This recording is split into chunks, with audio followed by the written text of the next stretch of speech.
Hi, welcome. And in this appropriate setting of our little kitchen in my office over here, I'm going to talk a little bit about paleo cooking and lifestyle. So at 60 years old, I'm really proud of the fact that my body fat is at an optimal level and that my muscle mass is pretty high due to the fact that I exercise and I eat what's called a paleo approach. Paleolithic diets are based on caveman diets. Cavemen did not have processed grains and refined sugars and things of that nature that we shop for in the supermarket. They basically ate what came along, what was on the forest floor, what was available. If there was something that was slow in running, or they were lucky enough to chase something down and put it into the pot if fire was around at the time, that's what they ate. So when I look at my lifestyle of caring for myself, I eat vegetables, I eat protein, and I eat good quality fat. I eat some starches based on my exercise routine. Starch is a reward after exercise, or should be. Now, that's not to say that my physiology is specific for everybody in the world, but as a generality, most people clinically, looking at the population density and treating people for over 40 years, that most people do really well with eating a basic diet of unrefined, natural, vegetable, fruits, and good quality proteins on a daily basis. Exercise is part of that as well too.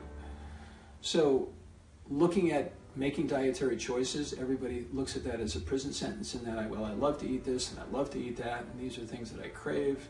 The reality is you can alter that based on your need and based on your reaction from an energetic perspective. And at 60 years old, I can put up and keep up with much younger people on a physical basis, whether it be working around the house, whether it be having a full day, and my energy level is pretty high. Part of it is genetics, and part of it is fuel, and part of it is mindset, and there's a lot of pieces to that.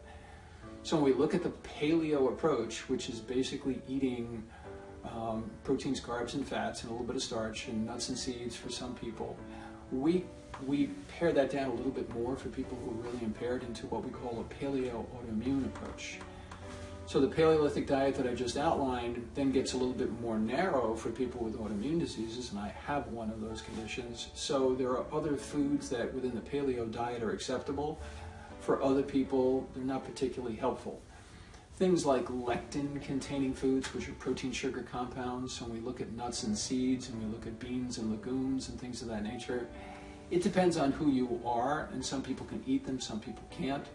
But take heart, as a general basis for a paleo approach, proteins, carbs, and fats of good quality is really the key.